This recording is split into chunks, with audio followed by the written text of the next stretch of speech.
Amém? Vamos abrir nossas Bíblias em Lamentações, capítulo 3. Amém? Todos abriram? Vamos ler do versículo 1 ao 18. Diz assim: Eu sou o homem que viu a aflição pela vara do furor de Deus. Ele me levou e me fez andar em trevas e não na luz. Deveras ele volveu contra mim a mão de contínuo todo dia. Fez envelhecer a minha carne e a minha pele. Despedaçou os meus ossos.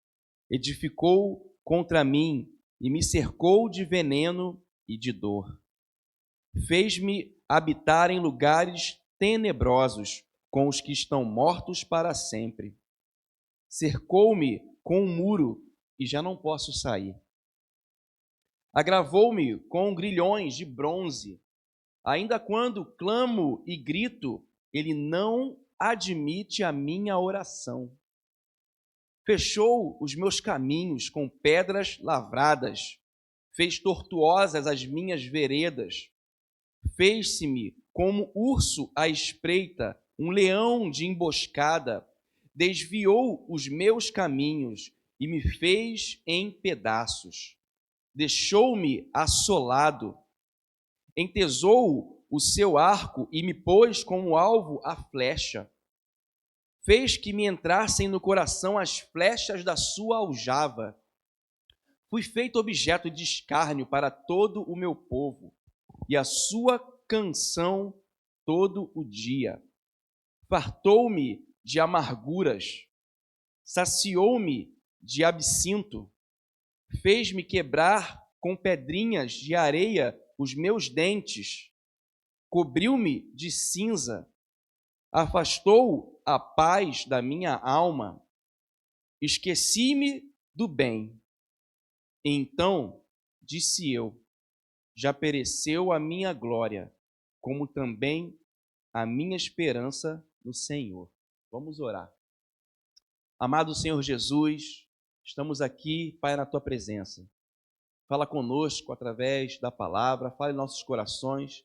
Queremos estar suscetíveis, Senhor, à Tua voz, ao Teu mover, Senhor Deus, ao Teu mover em nossos corações, Jesus. Queremos sair daqui, Senhor, mais fortalecidos, Senhor Deus, com mais fé, com mais esperança e com ainda mais convicção de que o Senhor cuida de cada um de nós, Pai. Nos sujeitamos a Ti. É o que eu oro, te agradeço. Em nome de Jesus. Amém. Amém? Palavras aqui ditas pelo profeta Jeremias, livro de Lamentações. E se a gente não entender o contexto, até parece que ele não está falando de Deus, né? Porque é tanto sofrimento e tanta destruição, são tantas derrotas que ele conta, tantos desfavores, tanto ônus que ele está ali declarando e contando, que parece que não é nem o Senhor Deus que está à frente dele, que usa, né, e usou muito a vida dele para que ele levasse ali a palavra de arrependimento para o povo de Israel. Ali Jeremias ele estava com seu coração realmente bastante amargurado, entristecido por aquilo que tinha acontecido com esse povo. Esse povo ali ele tinha sido assolado na sua cidade. Eles tinham realmente sido expulsos talvez dos seus lares, das suas casas, dos seus lugares de convívio, por uma terra diferente, foram exilados. E a gente não tem muito bem a noção do que exatamente é isso. Quando a gente fala de exílio, de ser retirado de uma terra, a gente pode tentar até entender, mas como a gente não passou por isso, eu creio que ninguém passou por isso, ninguém foi retirado da sua terra, do seu lugar de habitação, da sua cultura, dos seus costumes e foi levado para um lugar completamente diferente. Mas se a gente tentar imaginar um pouquinho desse contexto, daquele lugar que estava assolado, daquelas pessoas que estavam ali sem alegria, sem força, porque viu a sua terra ser destruída. Imagina aqui você no Rio de Janeiro, algo hipotético, uma invasão, um exílio, lugares turísticos bonitos ali assolados, destruídos, vamos dizer, Pão de Açúcar, Cristo Redentor. Aí você olha e tenta olhar para o monumento e você não vê o monumento ali, foi destruído. Você tenta olhar para o Pão de Açúcar, por toda aquela estrutura que foi feita e aquilo não está mais ali. Você tenta olhar para os monumentos, para os lugares, para as praças e você não vê mais ninguém ali. Você não vê as crianças brincando, você não vê a estrutura daquele lugar, está tudo destruído, lugares queimados, assolados. Tenta imaginar a tristeza desse povo, o povo que perdeu a sua identidade local, o povo que perdeu parte da sua história. O templo foi destruído. O coração daquele povo estava entristecido. E Jeremias, com suas palavras, ele demonstra ali o sentimento daquele povo. Um povo que estava totalmente sem esperança do amanhã, sem esperança do que iria acontecer. E depois de tantas palavras que Jeremias fala, ele termina ali no versículo 18, dizendo assim: então disse eu, já pereceu a minha glória, como também a minha esperança no Senhor. Isso é algo realmente muito forte. Tanto lamento daquele homem, tanto sentimento de perda, o levou a dizer aquelas palavras, essas palavras que eu disse, a minha esperança no Senhor se foi. Veja bem, ele não está dizendo que a esperança dele se foi, eu não tenho mais esperança, não. Ele é específico na sua fala, ele fala, a minha esperança no Senhor. Não há nada mais que o Senhor possa fazer que eu não vou crer. Eu tenho certeza que Deus não vai fazer mais nada, estamos entregues, estamos destruídos, não tem mais esperança. E esse é um lugar muito perigoso para aquele que tem um relacionamento com o Senhor. Eu não sei o que você está passando, mas talvez em algum momento você tenha pensado nisso. Talvez você tenha esse sentimento no coração, ou teve em algum momento. A minha esperança no Senhor, ela se foi. Eu não acho que Deus vai mudar essa situação. Eu não acho que Deus ele pode realizar um milagre. Eu não acho que Deus pode trazer uma restauração, porque essa terra está tão desolada. Eu perdi a minha identidade. Eu não sei nem mais quem eu sou. Eu não vejo mais esperança. Esse era o coração e o sentimento de Jeremias, que viu o seu povo, a sua parentela, sendo ali retirada daquele lugar, da sua casa, e ele não via mais esperança. Eu queria trazer para os irmãos características de pessoas que perderam a sua esperança. Porque diante de Deus isso é muito perigoso. Porque aquele que perde a esperança no Senhor, perde a sua força de agir. Aquele que tem a sua esperança morta, se vê estéril diante das dificuldades, porque não tem força para ir adiante. E a primeira característica daquele que perdeu a sua esperança é o sentimento de luto. É o sentimento de perda. E agora eu queria trazer uma passagem que fala em Lucas, capítulo 7, versículo 13 ao 15. Eu queria fazer essa leitura com os irmãos. Essa passagem, ela fala sobre uma mulher que perdeu o seu filho. E ali ela estava no momento de muito luto, de muita dor. E no momento ali do encaminhamento para o sepultamento do seu filho, Jesus, ele chega naquele lugar. E no versículo 13 fala assim, e vendo-a, o Senhor moveu-se de íntima compaixão por ela e disse, não chores. E chegando-se, tocou no esquife, e os que levavam pararam, e disse, jovem, a ti te digo, levanta-te. E o que fora defunto assentou-se e começou a falar. E entregou-o à sua mãe. Aqui traduz exatamente a falta de esperança e o sentimento de luto. Uma mulher que perdeu o seu filho e estava ali levando para ser sepultado. E não era somente um corpo que estava sendo sepultado, mas era a esperança de uma mãe, eram projetos de futuro para esse filho, eram projeções que essa mãe alimentou durante anos e anos, e ali todo aquele projeto, tudo aquilo estava sendo sepultado naquele momento, junto com aquele corpo, projetos e sonhos. Mas Jesus, ele surge no momento. E quando Jesus, ele surge, ele para o momento de luto. Jesus, ele dá uma ordem, ele dá um comando para aquela mulher. E ele diz: pare de chorar. É interessante a gente ver essa passagem, porque quando Jesus ele manda essa mulher parar de chorar, ela não tinha ainda motivos para que ela parasse de chorar, porque o seu filho ainda estava morto. Mas quando Jesus ele quer trazer uma palavra de esperança, eu creio que ele quer trazer também uma atmosfera, um sentimento de fé em nosso coração. E antes dele fazer a sua ação, ele fala: pare com o luto, pare de chorar, não é mais o momento, porque você vai ver agora a minha mão agindo. E eu creio que esse momento é o momento que Jesus fala para cada um de nós. É momento de parar com a falta de esperança, é momento de parar com a dor, porque você precisa ver o que eu vou fazer na sua vida nessa noite. Jesus, ele é poderoso para fazer infinitamente mais. E aquela mulher ouviu aquele comando do Senhor, e Jesus, quando ele toca naquele caixão, aqueles homens, eles param.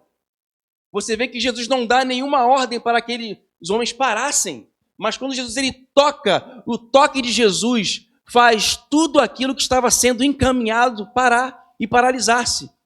Aquele momento de velório, aquele momento de sepultamento, ele foi paralisado pelo toque de Jesus. E Jesus ele pode tocar no seu coração também nessa noite e paralisar qualquer coisa que está tentando paralisar o teu coração.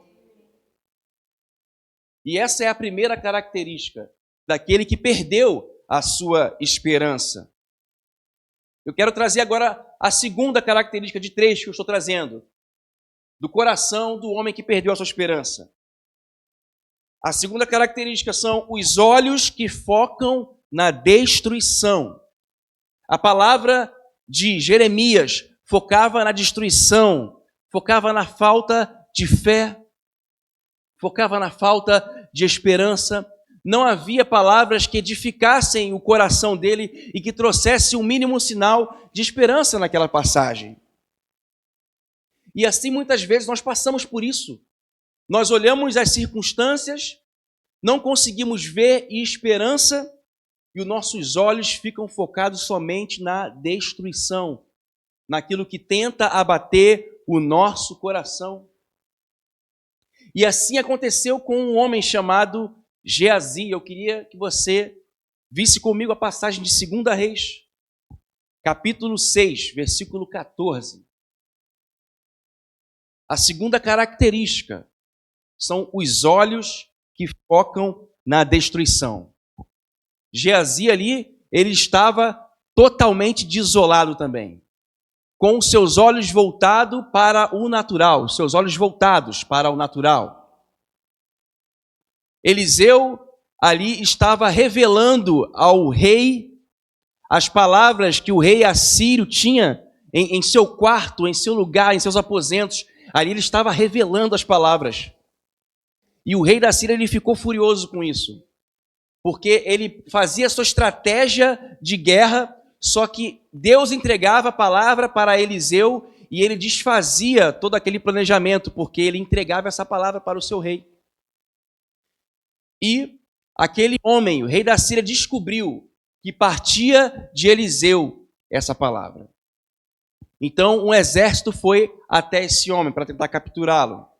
E agora o seu servo, Geazi, ele olha aquele grande exército chegando ali diante deles, diante de Eliseu, e ele não sabe o que fazer, porque os seus olhos estão voltados para o problema, os seus olhos estão voltados para os ataques, os seus olhos estão voltados para as armas que estavam sendo apontadas em direção a eles.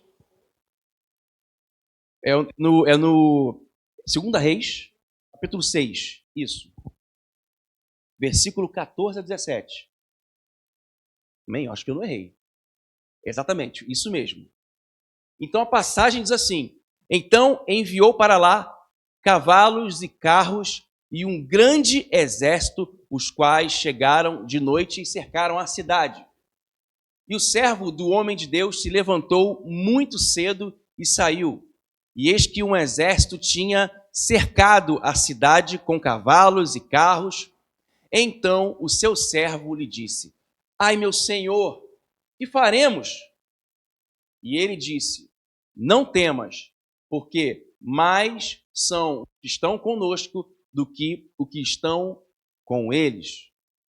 No versículo 17, e orou Eliseu e disse: Senhor, peço-te que lhe abras os olhos para que veja. E o Senhor abriu os olhos do moço e viu, e eis que um monte estava cheio de cavalos e carros de fogo em redor de Eliseu. Amém? Mantém aí no versículo 17, por favor. E Eliseu, ele faz essa oração. O que ele quer dizer com isso?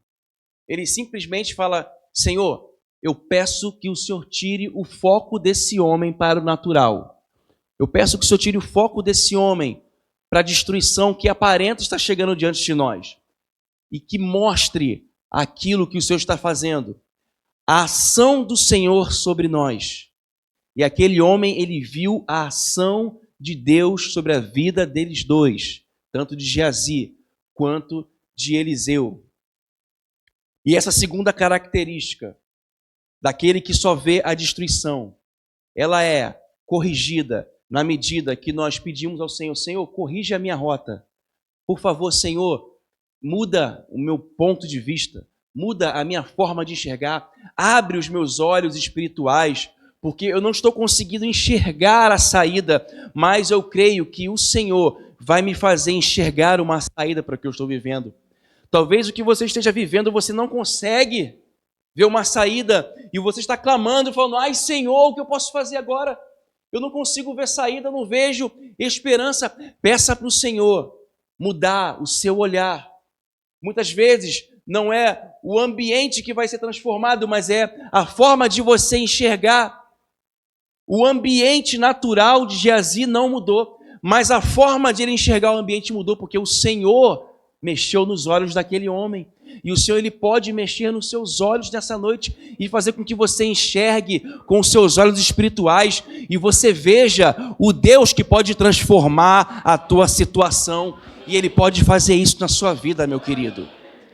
Ele pode transformar tudo que está diante dos seus olhos. Talvez naturalmente você não veja a mudança, mas no seu coração você vai ver. E quando a mudança acontece no seu interior, o teu exterior também é transformado. E você vai ver como Deus é poderoso. Deus, ele pode te dar uma nova perspectiva. Deus, ele é um Deus de dar a cada um de nós novas perspectivas. O que você está precisando nessa noite? Ele pode mudar o seu olhar e fazer com que você enxergue de forma diferente. Amém? E o terceiro ponto das características daquele que perdeu a sua esperança. Ele começa a responsabilizar terceiros. E ele fala de Deus. Mas não é um falar de Deus, de pregar a palavra de Deus. Ele fala de Deus, porque Deus fez isso, porque Deus fez aquilo, porque Deus não se importa, porque Deus. E sempre está falando de Deus, e sempre responsabilizando. Quando não responsabiliza Deus, responsabiliza outras pessoas. E essa é a terceira característica daquele que perdeu a sua esperança. E esse caminho é um caminho muito perigoso, porque Jeremias estava ali falando de Deus, o que Deus tinha feito de mal com ele, mas isso não era uma ação de Deus, mas isso era uma consequência dos erros daquele povo, isso era uma consequência do pecado daquele povo, e aquele povo precisava entender qual era a sua responsabilidade diante daquele cenário que eles estavam vivendo. E talvez estamos vivendo cenários que plantamos anteriormente e estamos responsabilizando outras pessoas, responsabilizando amigos, responsabilizando nosso marido, nossas esposas, responsabilizando nosso pastor, nossos líderes, responsabilizando qualquer um. E muitas vezes não olhamos para nós e falamos: Senhor, isso partiu de mim, Senhor. Aquele que perdeu a sua esperança começa a trazer sobre si um sentimento de vitimismo e de sempre achar que nunca é com ele, que sempre é com o outro. Porque eu estou dessa forma foi porque o outro não fez, porque o outro não orou, porque o outro não falou, porque o outro não me acolheu, e sempre é o outro. E Deus, Ele quer nos levar para um lugar de assumirmos a nossa responsabilidade também. Isso é um passo importante para que Deus possa começar a fazer uma reconstrução em nós. A colheita, ela é o resultado das sementes que decidimos plantar. Em Gálatas, capítulo 6, versículo 7, Paulo, ele traduz muito bem isso. E essa lei da semeadura é uma lei que não falha. E ele fala que tudo aquilo que o homem plantar, aquilo ele vai ceifar.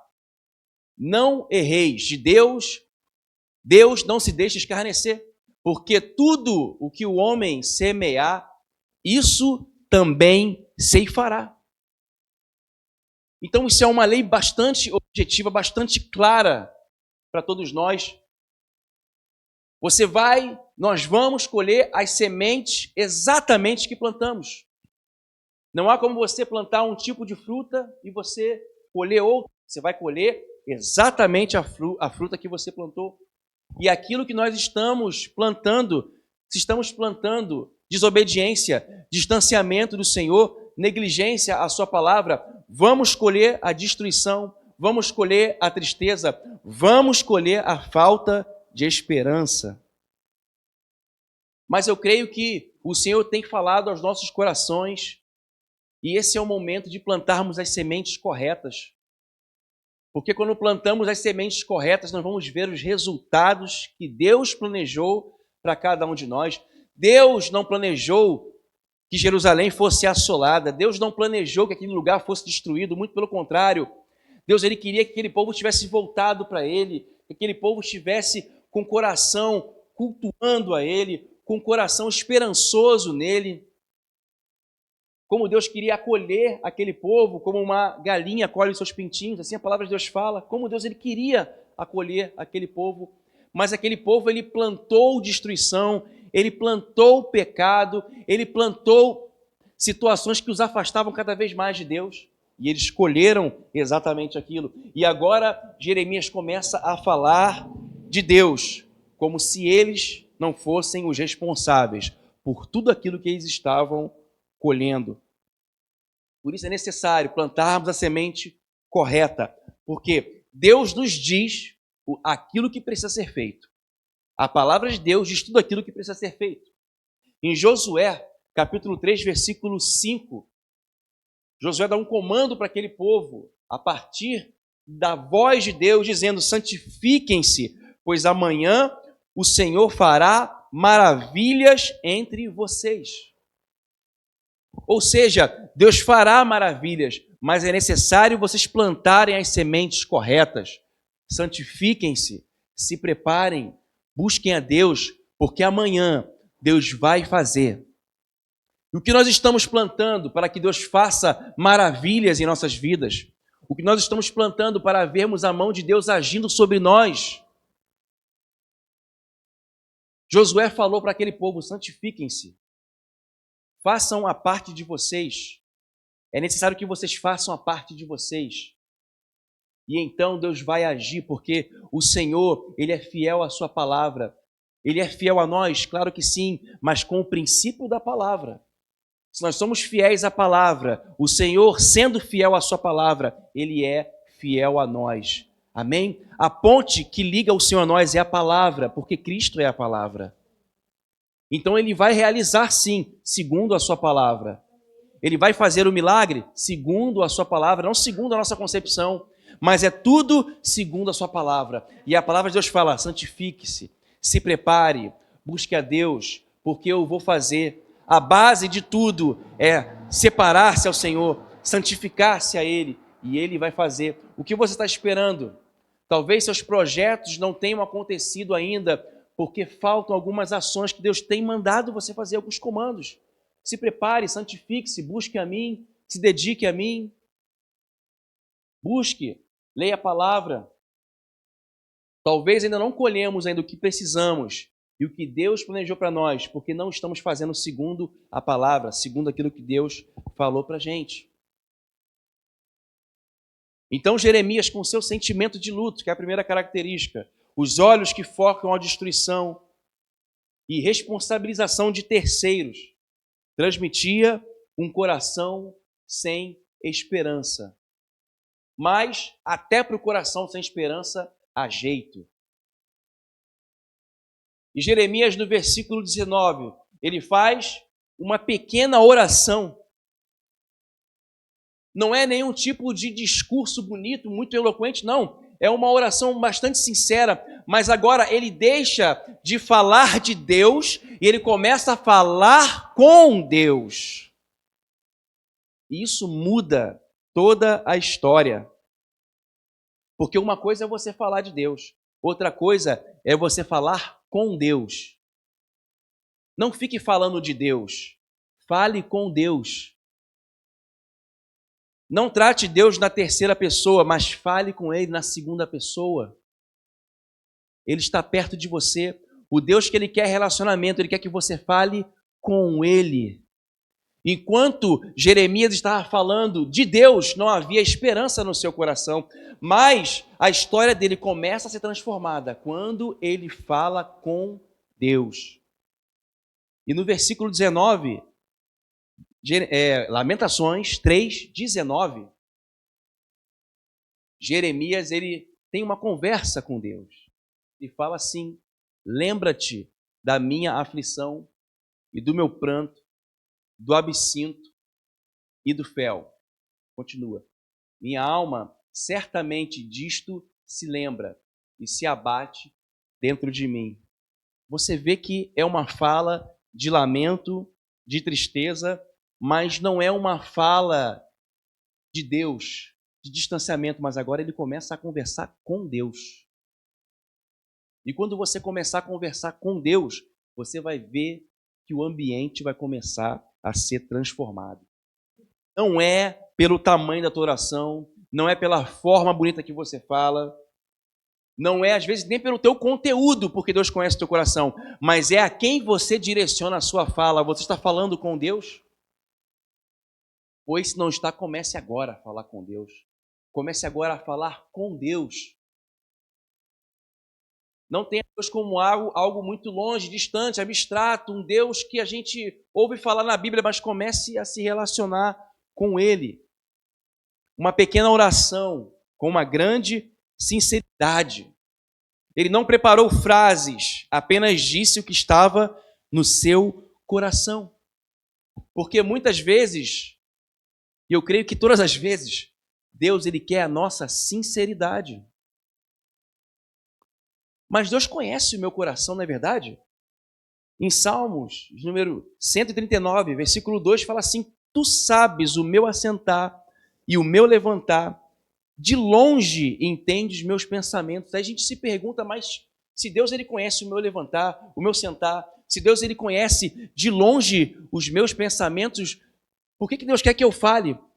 Porque Deus ele quer se relacionar com você. E quando você fala com Deus, Ele fala com você também. Às vezes você está falando de Deus e você está esperando uma resposta, mas ela não acontece porque você não está falando com Deus, está falando de Deus. Um Deus distante. Mas Jeremias decidiu falar com Deus e agora tudo começa a mudar na sua vida. E Jeremias, no versículo 21 agora, Lamentações, capítulo 3, versículo 21, ele diz assim, versículo 21. Disto me recordarei na minha mente, por isso esperarei. Aqui Na minha versão diz assim, uma versão bem mais conhecida: quero trazer à memória o que me pode dar esperança. Olha só. No versículo 18, ele fala assim: então disse eu, já pereceu a minha glória, como também a minha esperança no Senhor. Mas após isso ele faz uma oração muito simples, sem grandes palavras. Mas o seu coração já começa a ser transformado. E ele agora fala algo poderoso.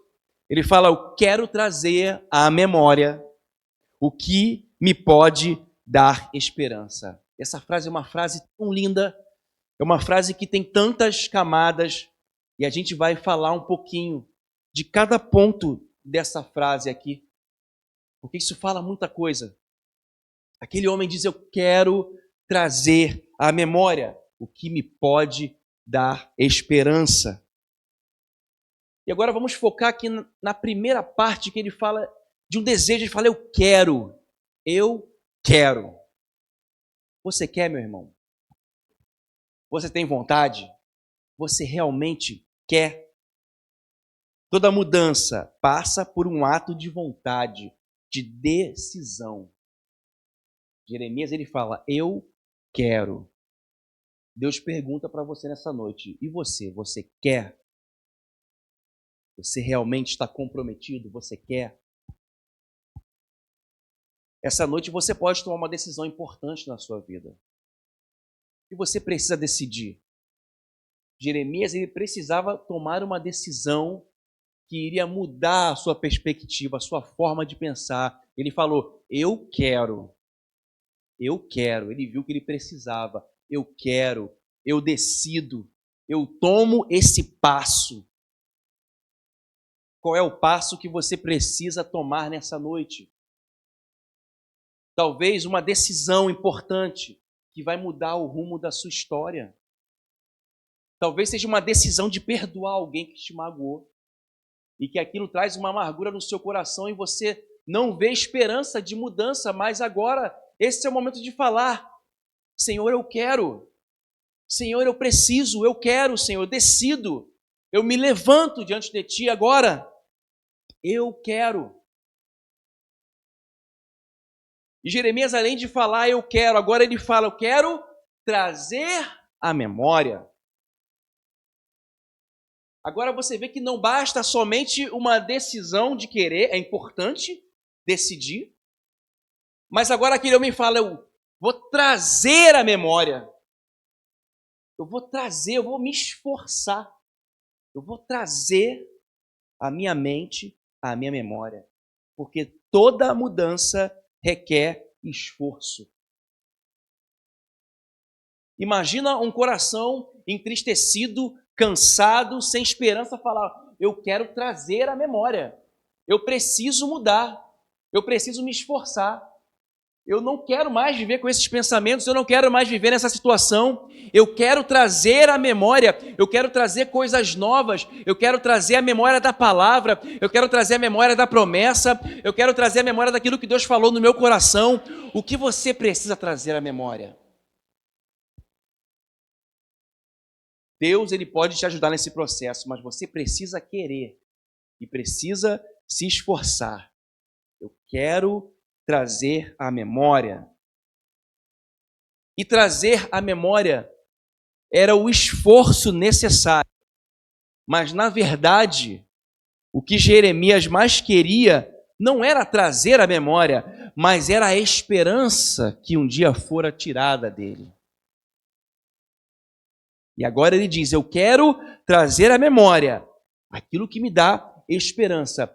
Na verdade, o que eu quero, Senhor, eu quero a esperança restaurada, mas eu preciso me esforçar, eu tenho que trazer à memória, mas eu preciso dessa esperança. Era a ação necessária para que Jeremias alcançasse o resultado que ele desejava. Qual era o seu resultado? Era trazer à memória? Não, o seu resultado era a esperança.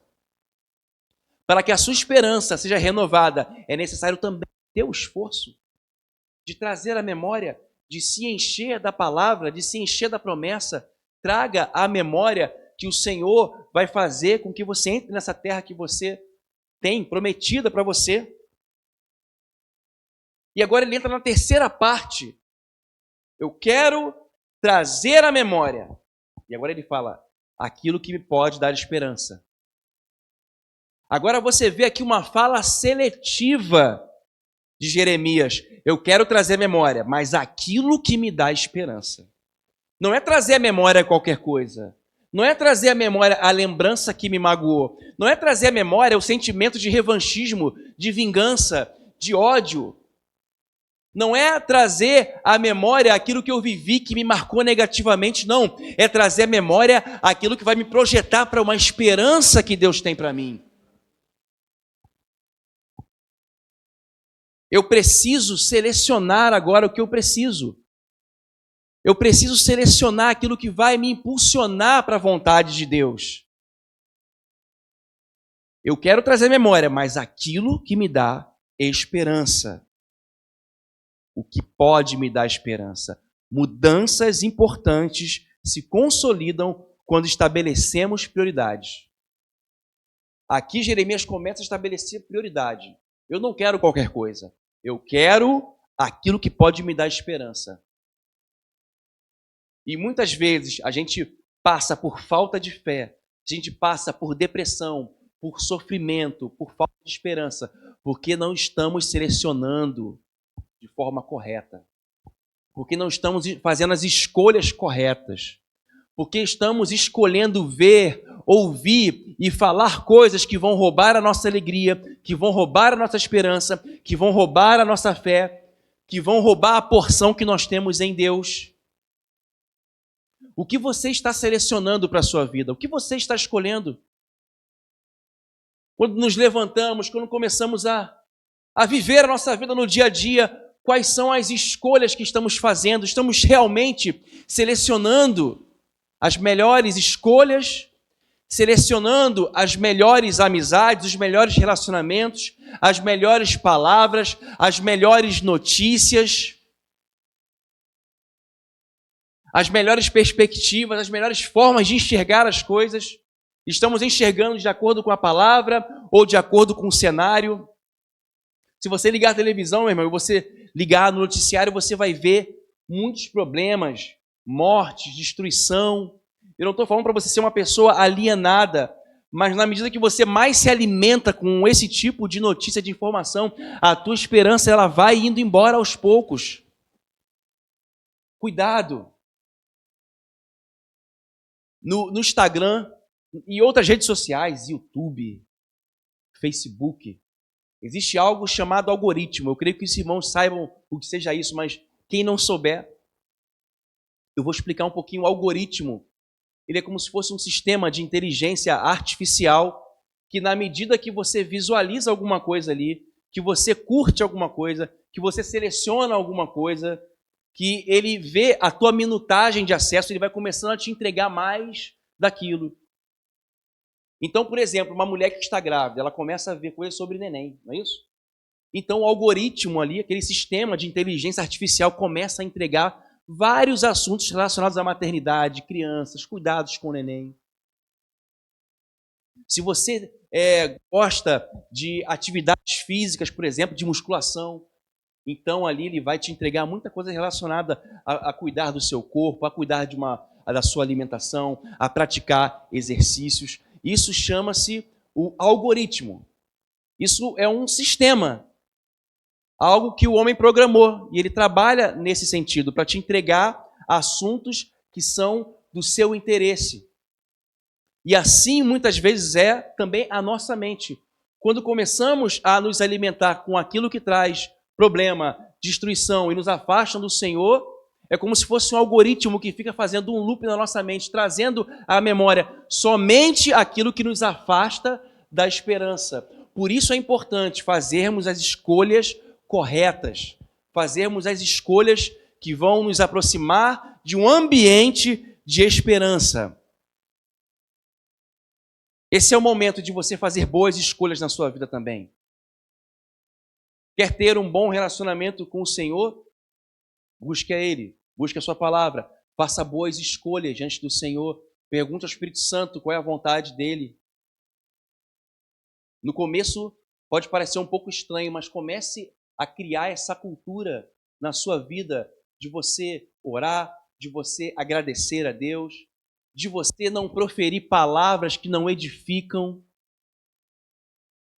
Muitos de nós, aí eu falo povo de Deus, não estou falando direcionando para nós aqui da Ibrange, mas povo de Deus de uma forma geral. Às vezes proferimos palavras de falta de esperança no nosso dia a dia. Ah, mas isso é assim mesmo, sabe? Não, isso não vai mudar de nenhum jeito. Eu sou desse jeito, não vai acontecer. Eu sempre fui assim. Ah, eu sou burro. Tem gente que fala assim, eu sou burro. É impossível Deus fazer isso na minha vida. Na verdade, não é impossível, mas você colocou uma barreira ali. Você não abriu o seu coração para que Deus entrasse e fizesse o impossível. Mas na medida que você fala, Senhor, agora eu vou trazer a memória, eu vou me esforçar para selecionar aquilo que vai me dar esperança. A sua mente começa a ser transformada. E assim a mente de Jeremias começa a ser transformada. Versículo 22. Olha o que Jeremias começa a falar agora. Agora, Jeremias, antes ele falava de Deus, depois ele começou a falar com Deus, agora ele começa a falar para Deus. Agora o louvor está no seu coração e ele fala, as misericórdias do Senhor são a causa de não sermos consumidos, porque as suas misericórdias não têm fim. Agora ele fala de misericórdia, de um Deus que é misericordioso. Aquele Deus que ele falou lá de destruição, que assolou a terra, que ele atribuiu a Deus, é o Deus de misericórdia agora, porque o seu coração foi transformado. Versículo 23, ele fala da fidelidade. Versículo 23 diz assim, renovam-se a cada manhã, grande é a tua fidelidade. Agora ele fala de um Deus que é fiel.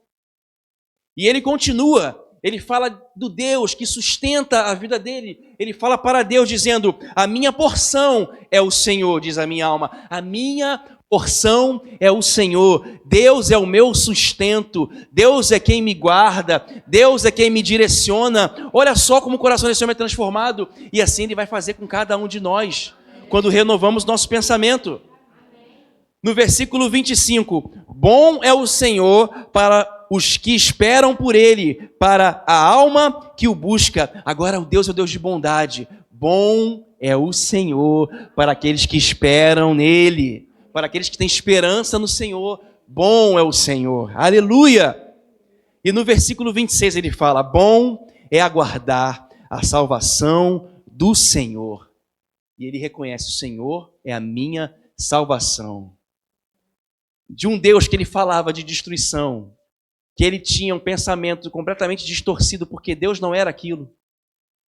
Mas ele começa ali a encher o seu coração de esperança através de uma oração, através de uma frase, de um esforço, de uma atitude. Agora o Senhor é misericórdia, o Senhor é fidelidade, o Senhor é sustento, o Senhor é bondade e o Senhor é salvação. Esse é o teu Deus, meu querido, e Ele quer entregar isso para você nessa noite. Ele tem te guardado, Ele tem sido fiel a você, Ele tem sido bondoso, Ele tem sido a tua salvação, Ele tem sido o teu sustento. Você pode ter certeza que o Senhor não vai faltar na sua vida, Ele não vai faltar na sua casa. Se você crê, levanta a mão ao Senhor e diz, Senhor, eu creio em Ti, Senhor, eu creio que Tu és a minha esperança, eu creio que nada vai faltar, eu creio, Senhor, que Tu renova a minha mente nessa noite. Aleluia, aplauda o Senhor bem forte, porque Ele é a nossa esperança, Ele é a nossa alegria, Ele é o nosso sustento.